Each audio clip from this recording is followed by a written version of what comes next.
This is Alex Diaz today with Oscar Frey with Ocean Friendly Tours. We're out in the Bay of Puerto Vallarta. It's the winter time here. It's December 13th today. December 13th. Perfect whale watching season. We've been out today watching around 20 whales?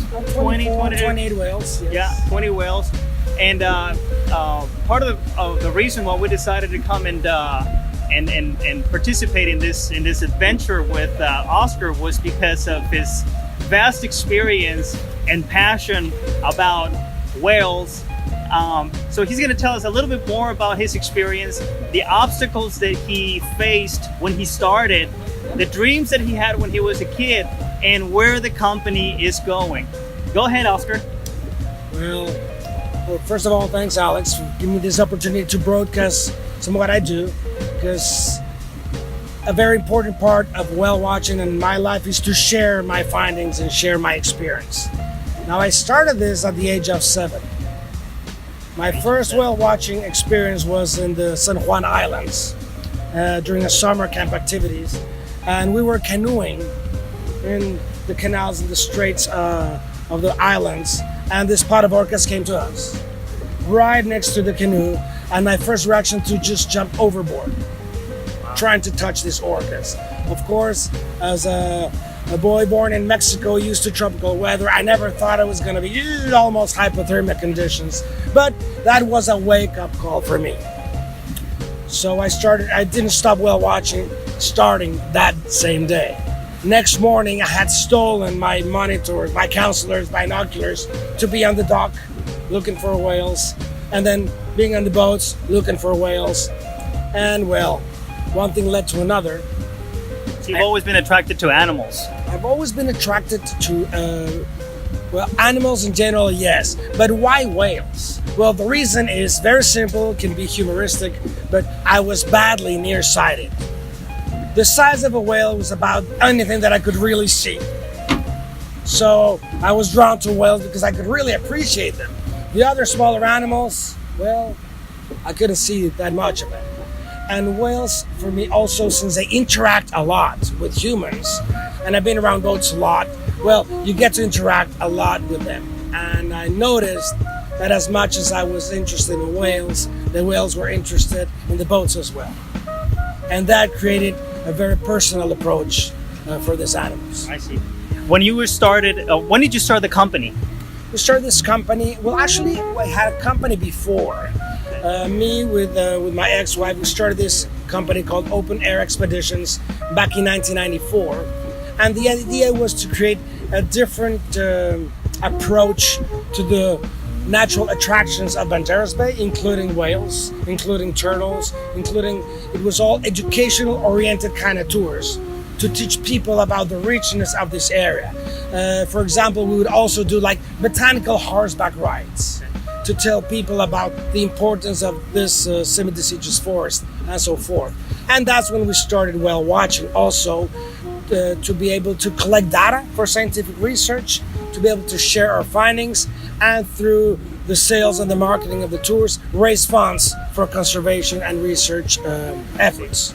Yeah, your tour has been definitely very, very educational. Some of the sightings were, very unique experiences to me, to the rest of the team, and it's very, the experience of being able to learn from you, from learning from someone that's very passionate, learning the meaning, the timing, the reasons behind the behavior of all these whales is truly amazing, truly amazing. Now, tell me, what were some of the obstacles, some of the different parts of your life in the work itself, in the path that you've crossed from when you were started till now, what was the most difficult time for you when you almost gave up, when you almost changed direction? Well, changing direction was never an option for me, because when you know that you're doing things right, you just keep on going. And I had a mentor, a very, very important mentor for me, and he told me, you endure because you must. So giving up wasn't really an option, but I did endure difficult times. When there was this recession here in Puerto Vallarta, the swine flu times, and even before that, in 2002, after the big swell that flooded Puerto Vallarta, semi-destroyed the town, I'll never forget that one. There was a big, downslope of the tourism industry, and also back then I was also working as an environmental consultant. Yeah. So also real estate companies declined because of all this erosion was very obvious. All kinds of businesses. So it was very hard. And I worked also as a photographer back then. I worked also. I'm also a fantastic cook. I was catering services as well. So those were times that I had to combine my different skills to support ourselves and be able to continue my research work. Another difficulty at the same time was when some of the researchers moved on further, we're starting to be mentors of new researchers now. And we switched from analog instrumentation to digital instrumentation. There was a lot of professional, jealousy. And a lot of people say, well, it's not fair that this guy's doing research and he's not in a cubicle fighting over academic points to win, sponsorship or this or that. But you were out on the other way, at the same time, with my best friend who just passed away a year ago, we created a nonprofit organization based in San Diego to be able to apply for grants and be able to take this one step further. Once the foundation, we accomplished to have the nonprofit status, like the 501c3 status in California, Discovery Channel approached us. Back then, I had already been a grantee for the Drakon Foundation. These guys sponsor applications of the use of kites in different fields.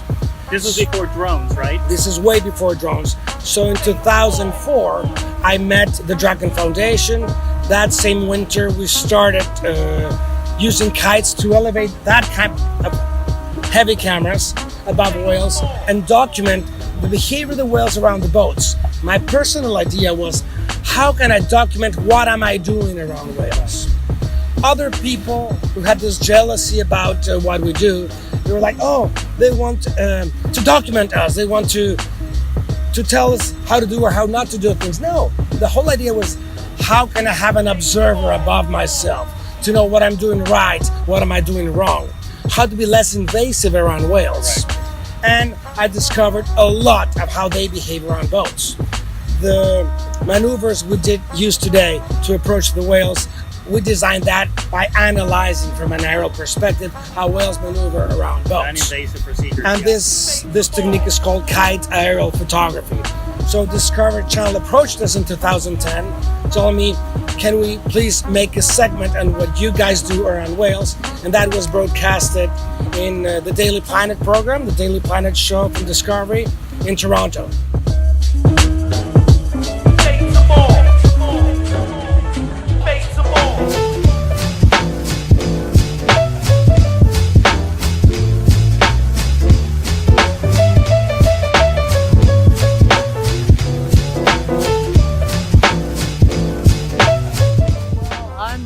This is Montine, and so we moved from California about 2 years ago, and when we first came here, we found the best person in BV for rentals. No, it is. It's really Alex Diaz. He really is. He's a great guy. This isn't a plug for that, but I'm just saying he's a fabulous guy. He found us a place to live, and we became friends with him, and met some great people. One great person we met through Alex was Oscar. Runs the best and most incredible whale watching. I've never seen anything like it in my life. It's just fabulous. What was the What is the biggest takeaway for you today? The biggest takeaway was we always hear, oh, I'm going to go on a tour and I'm going to see some whales. That normally it's going to be just the person that, you know, maybe picked up a book or something and he, you know, rides around and he has a, you know, he has a boat. But Oscar, though, is an oceanographer. It's really unusual that you would find that level of skill. And not only does he run it, but he doesn't even take the time away to, you know, pilot. He's got a separate captain, so it's completely his attention the whole time to detail and very educational. That was my experience. So, Montine, you want to share your experience? It was a life-changing experience for me. I really enjoyed watching the breeding whales, and Oscar taught us all about what they're doing at the time, how they're trying to all get our attention, and that was amazing. And seeing them come up, seeing the tails, seeing the different whales, and we saw at first we saw 7 of them, and then there was more. We saw about 40 today. Yeah. And it was so visual. At one point, they're so close to us that it kind of scared me a little bit. But then I realized that it was all in good fun, and got some great pictures even with an iPhone. Sandra? you might say Oscar taught us. They're vegetarians anyways. They wouldn't even bite us. I'm Sandra. I'm from California, and I come down to Puerto Vallarta on an annual basis. I've gone out with Oscar, I've lost track, probably 7-8 times, maybe more. And when I first started coming down to PV and going whale watching, I went with another tour, and they were good, but it was more about entertainment. And when I discovered Oscar and Ocean Friendly, I've never gone back, because if you wanna go out and not just see whales, but learn about them from an expert, somebody who's been studying this for researching it, and doing it the right way for decades, you don't want to go to anybody else but Oscar. I won't go to anybody else but Oscar. Sometimes when I come down, I go out 2 or 3 times in a week, and every time I go out, it is fabulous. I see amazing stuff.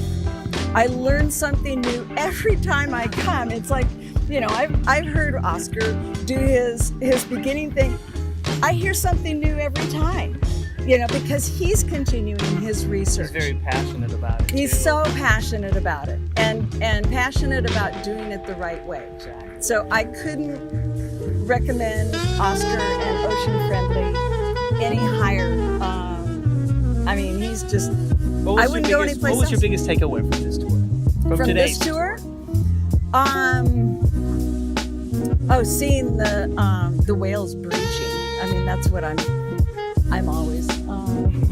I didn't get good pictures like Oscar did, but he has them online. Online. He also has recordings of the Oh, that's another thing. That one time when I went out with Oscar, not only he has a hydrophone, but he found a whale that was singing so close to the boat, under the boat, that we could hear him just like we are right now. It was like being serenaded by a whale. Wow. And I'll never forget that, and so many other adventures. It's always a wonderful, wonderful experience when I go out with Oscar. No, this is just one of the many experiences that expats like yourselves have access to, and part of the reason of this video is to be able to get the word out, know what's available. There's more to Puerto Vallarta than just going to the beach, going to a restaurant. There's professional people that have done a ton of research, that are passionate about nature. And Oscar, it was such a pleasure.